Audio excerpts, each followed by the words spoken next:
Saudações filosóficas, nobres filosofantes, sejam bem-vindos ao primeiro vídeo da série Paideia Pantaneira e o Mundo de Sofia.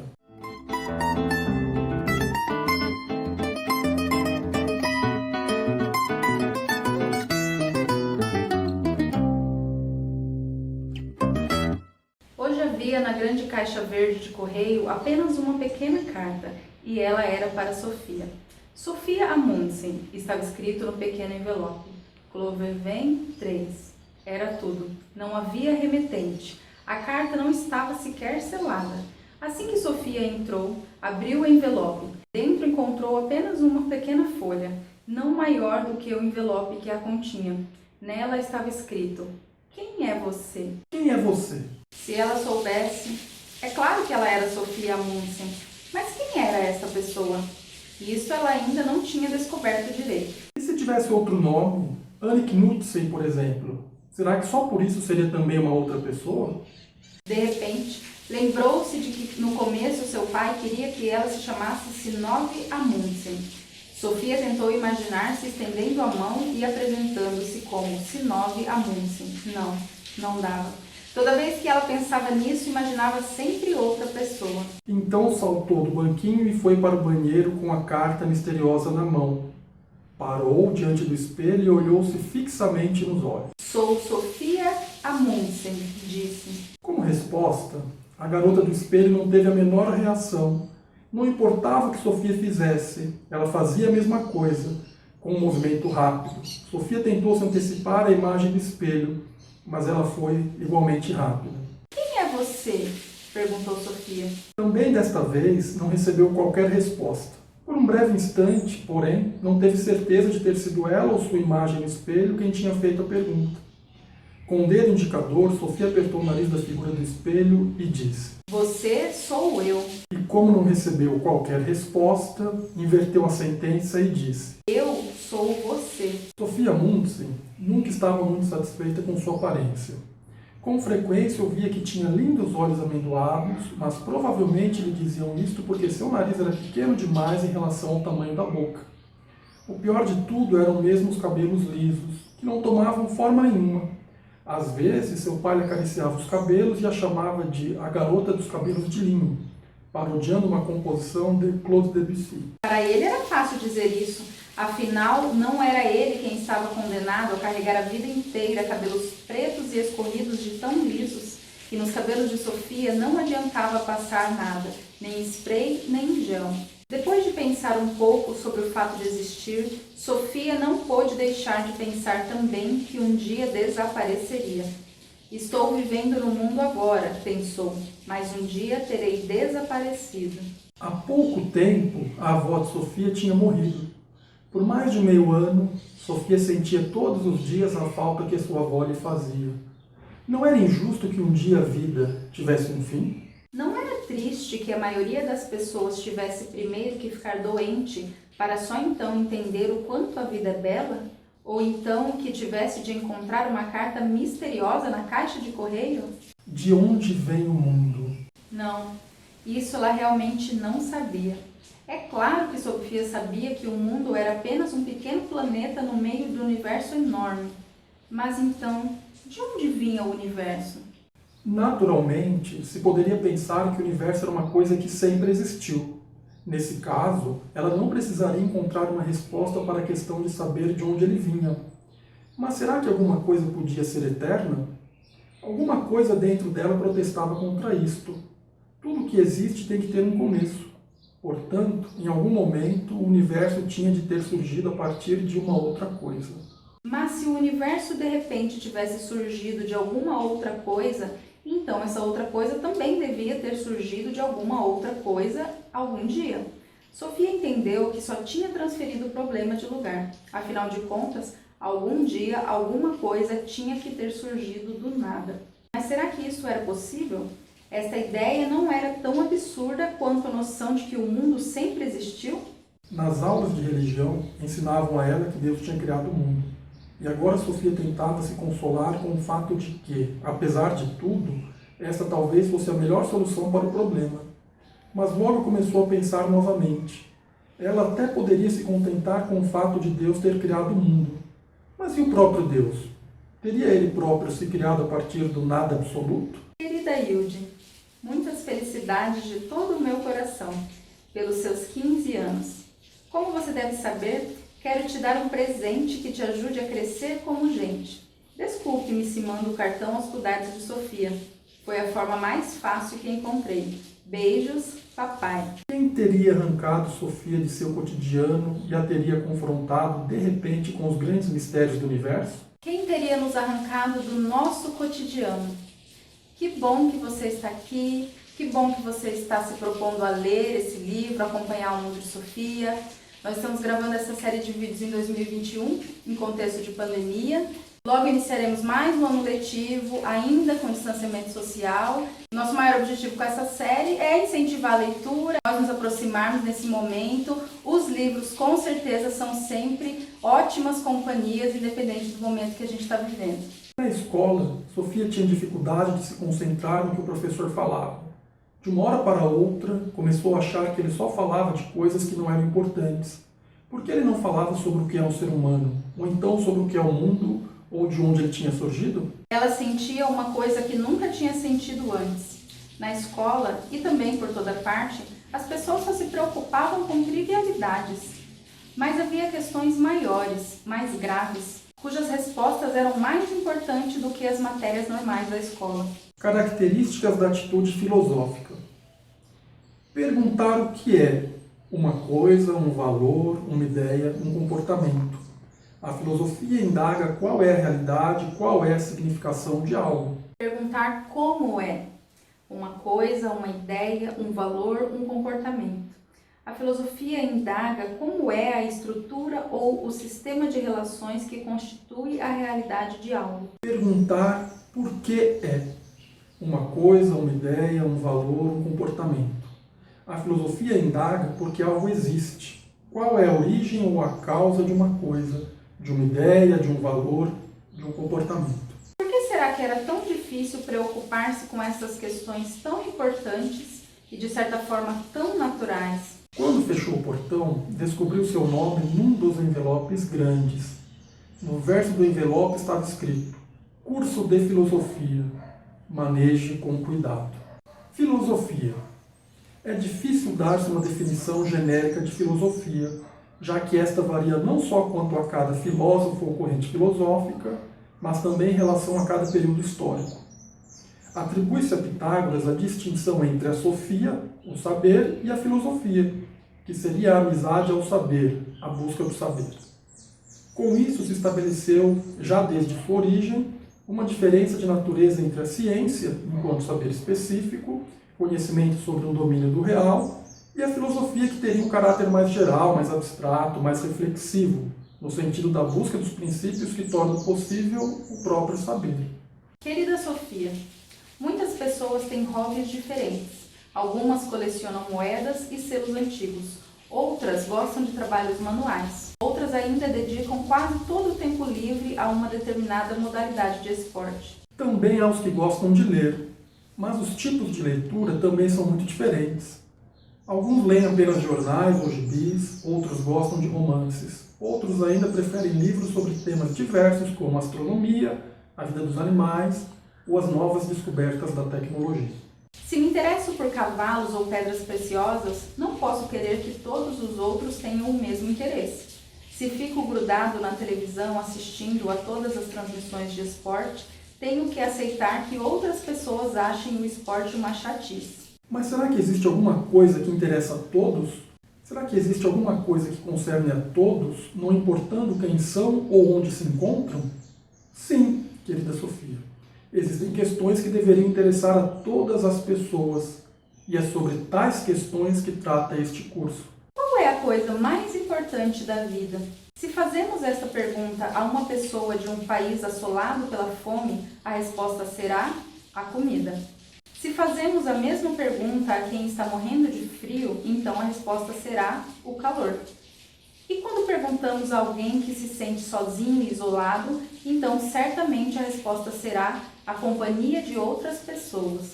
Mas, uma vez satisfeitas todas essas necessidades, será que ainda resta alguma coisa de que todo mundo precise?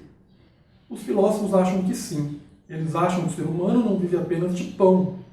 É claro que todo mundo precisa comer, e precisa também de amor e de cuidado. Mas ainda há uma coisa de que todos nós precisamos. Nós temos a necessidade de descobrir quem somos e por que vivemos. Portanto, interessar-se em saber por que vivemos não é um interesse casual, como colecionar selos, por exemplo.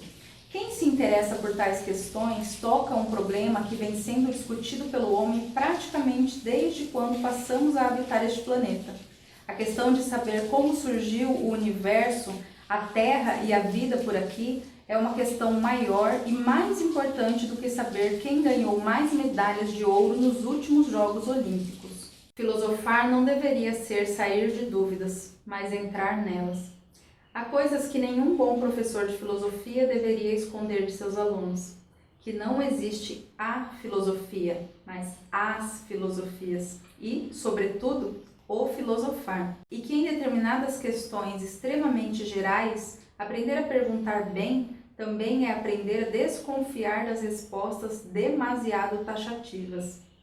Filosofamos partindo do que sabemos para o que não sabemos, ou melhor, repensando e questionando o que acreditávamos saber. É mais fácil, portanto, fazer perguntas filosóficas do que respondê-las. Reconhece-se o filósofo naquele que tem inseparavelmente o gosto pela evidência e o senso da ambiguidade. Naquele que faz um movimento que, sem cessar, o reconduz do saber à ignorância, da ignorância ao saber. Sua ambiguidade é apenas uma maneira de colocar em palavras aquilo que cada pessoa sabe muito bem. O valor dos momentos em que sua vida se renova, se retoma, se compreende quando seu mundo privado se ultrapassa e se torna mundo comum. Não há diferença entre o filósofo e os outros humanos senão esta. O filósofo é aquele ser humano que desperta e fala, enquanto os demais contêm silenciosamente os paradoxos da filosofia. Por quê? Para ser inteiramente humano, é preciso ser um pouco mais e um pouco menos humano. Na certa, você já entendeu que este breve curso de filosofia virá em pequenas doses. Aqui vão mais algumas considerações introdutórias. Eu já disse que a capacidade de nos admirarmos com as coisas é a única coisa de que precisamos para nos tornarmos bons filósofos? Se não, então digo agora. A única coisa de que precisamos para nos tornarmos bons filósofos é a capacidade de nos admirarmos com as coisas. Ao que tudo indica, ao longo da nossa infância nós perdemos a capacidade de nos admirarmos com as coisas do mundo. Mas com isso perdemos uma coisa essencial, algo de que os filósofos querem nos lembrar, pois em algum lugar dentro de nós, alguma coisa nos diz que a vida é um grande enigma. E já experimentamos isso muito antes de aprendermos a pensar. Para ser mais preciso, embora as questões filosóficas digam respeito a todas as pessoas, nem todas se tornam filósofos. Por diferentes motivos. A maioria delas é tão absorvida pelo cotidiano que a admiração pela vida acaba sendo completamente reprimida. Não é possível aprender qualquer filosofia. Só é possível aprender a filosofar, ou seja, exercitar o talento da razão, fazendo-a seguir os seus princípios universais em certas tentativas filosóficas já existentes, mas sempre reservando à razão o direito de investigar aqueles princípios até mesmo em suas fontes, confirmando-os ou rejeitando-os. Filosofia. Do grego philos, amor, amizade, e sofia, sabedoria. Logo, significa amor à sabedoria ou amizade pelo saber. Pitágoras, século VI a.C., filósofo matemático grego, teria sido o primeiro a usar o termo filósofo, por não se considerar um sábio, sófos, mas apenas alguém que ama e procura a sabedoria. Por filosofia, entendemos uma forma completamente nova de pensar, surgida na Grécia por volta de 600 a.C. Antes disso, todas as perguntas dos homens haviam sido respondidas pelas diferentes religiões. Essas explicações religiosas tinham sido passadas de geração para geração através dos mitos. O mito é uma forma mais remota de crença por meio da qual os povos se relacionam com o sobrenatural. De modo geral, o mito está impregnado do desejo humano de afugentar a insegurança, os temores e a angústia diante do desconhecido, do perigo e da morte. Para tanto, os relatos míticos se sustentam pela crença em forças superiores, cuja existência não precisa ser comprovada. São elas que protegem ou ameaçam, recompensam ou castigam. Podemos dizer que o mito vivido é uma verdade, não uma concepção atual do que é a verdade, mas como um relato que não necessita de comprovações, porque o critério de adesão ao mito é a crença, a fé. Mito. Do grego mitos, significa palavra expressa, narrativa. A consciência mítica é predominante em culturas de tradição oral que transmitem o conhecimento verbalmente. Um mito é a história de deuses e tem por objetivo explicar por que a vida é assim como é. Ao longo dos milênios, espalhou-se por todo o mundo uma diversificada gama de explicações mitológicas para as questões filosóficas. Os filósofos gregos tentaram provar que tais explicações não eram confiáveis. A fim de entendermos o pensamento dos primeiros filósofos, precisamos entender primeiro o que significa ter uma visão mitológica do mundo. A convivência entre mito e filosofia. O pensamento filosófico desenvolveu-se em uma forma de conhecimento que se diferencia da mitologia. Se o mito era uma narrativa fictícia, uma história imaginada para explicar o mundo, a filosofia pretendia ser um pensamento não fantasioso, baseado no raciocínio, no exame consciente das coisas, buscando uma explicação racional e não sobrenatural. A narrativa sagrada é a história sagrada, que os gregos chamavam mito. Este não é uma fabulação ilusória, uma fantasia sem consciência, mas a maneira pela qual uma sociedade narra para si mesma o seu começo e o de toda a realidade. Na maioria das religiões, os deuses são imortais e o mito narra teogonias, do grego theos, Deus, gonia, geração. Isto é, a geração ou o nascimento dos deuses, semideuses e heróis. Assim, a mitologia não é uma religião sistemática e institucionalizada, mas uma espécie de religiosidade aberta e mutante. Sofreu transformações ao longo do tempo, de acordo com novas influências culturais. Chegou a incorporar ideias contraditórias entre si ou versões muito diferentes da mesma história. No século VIII a.C., as principais narrativas mitológicas foram reunidas em poemas épicos por dois autores, Homero e Hesíodo. As duas principais obras de Homero são a Ilíada, poema que narra a história da guerra dos gregos contra Troia, e a Odisseia, narrativa sobre o retorno de um dos generais gregos, Odisseu ou Ulisses, de Troia para a ilha de Ítaca. O mito hoje. Perguntamos então, e nos dias atuais? O desenvolvimento do pensamento reflexivo teria decretado a morte da consciência mítica? Vimos que o mito faz parte da vida humana desde os primórdios, mas ainda persiste no nosso cotidiano como uma experiência possível do existir, expressa por meio de crenças, temores e desejos que nos mobilizam. Hoje, porém, os mitos não predominam nem emergem com a mesma força com que se impuseram nas sociedades antigas ou tradicionais, porque o exercício da crítica racional nos permite legitimá-los ou rejeitá-los quando nos desumanizam. Por volta de 700 a.C., Homero e Hesíodo registraram por escrito boa parte do tesouro da mitologia grega. Isto levou a uma situação completamente nova. É que, a partir do momento em que os mitos foram colocados no papel, já se podia discutir sobre eles. Os primeiros filósofos gregos criticaram a mitologia descrita por Homero, porque para eles os deuses ali representados tinham muitas semelhanças com os homens. De fato, eles eram exatamente tão egoístas e traiçoeiros como qualquer um de nós. Pela primeira vez na história da humanidade, foi dito claramente que os mitos talvez não passassem de frutos da imaginação do homem. Um exemplo dessa crítica aos mitos pode ser encontrado no filósofo Xenófanes, nascido por volta de 570 a.C. Para ele, as pessoas teriam criado os deuses à sua própria imagem e semelhança. Os mortais acreditam que os deuses nascem, falam e se vestem de forma semelhante à sua própria. Os etíopes imaginam seus deuses pretos e de nariz achatado. Os tracianos, ao contrário, os veem ruivos e de olhos azuis. Se as vacas, cavalos e leões tivessem mãos e com elas pudessem pintar e produzir obras como os homens, eles criariam e representariam suas divindades à sua imagem e semelhança. Os deuses dos cavalos teriam feições equinas, os das vacas se pareceriam com elas e assim por diante. Nesta época, os gregos fundaram muitas cidades e estados na Grécia e em suas colônias no sul da Itália e na Ásia Menor. Nelas, os escravos faziam todo o serviço braçal e os cidadãos livres podiam dedicar-se exclusivamente à política e à cultura. Sob tais condições de vida, o pensamento humano deu um salto. Sem depender de nada nem de ninguém, cada indivíduo podia opinar sobre como a sociedade devia ser organizada.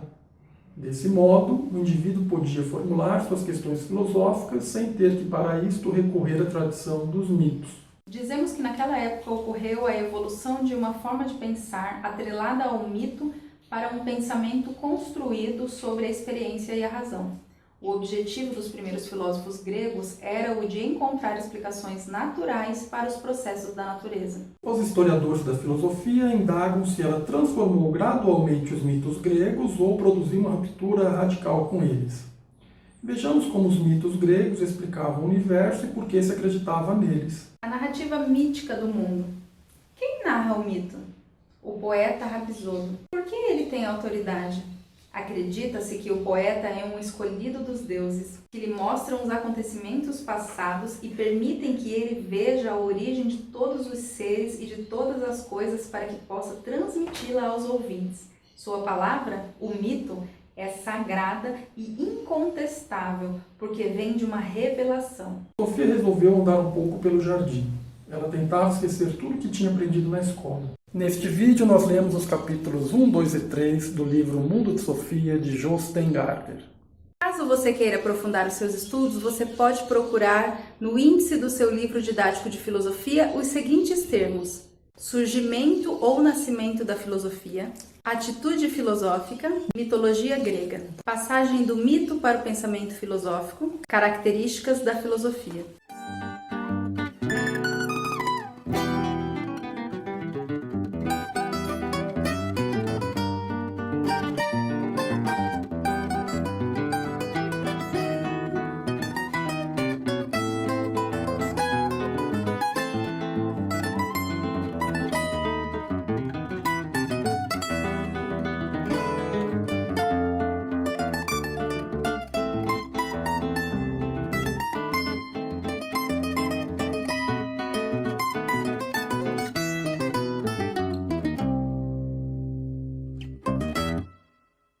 E tu que baixas a cabeça, admites ou negas que procedeste assim?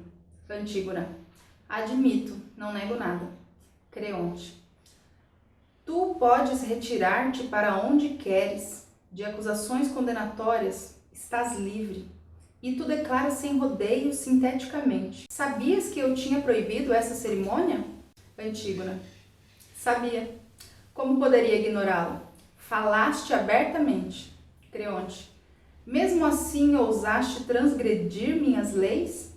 Antígona: não foi com certeza Zeus que as proclamou, nem a justiça.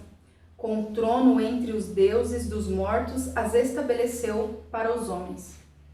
Nem eu supunha que tuas ordens tivessem o poder de superar as leis não escritas, perenes dos deuses, visto que és mortal. Pois elas não são de ontem nem de hoje, mas são sempre vivas. Nem se sabe quando surgiram. Por isso, não pretendo, por temor às decisões de algum homem, expor-me à sentença divina. Sei que vou morrer. Como poderia ignorá-lo? E não foi por advertência tua. Se antes da hora morremos, considero o ganho. Quem vive num mar de aflições iguais às minhas, como não há de considerar a morte lucro? Defrontar-me com a morte não é tormento. Tormento seria se deixasse insepulto o morto que procede do ventre da minha mãe. Tuas ameaças não me atormentam. Se agora te pareço louca, pode ser que seja louca aos olhos de um louco.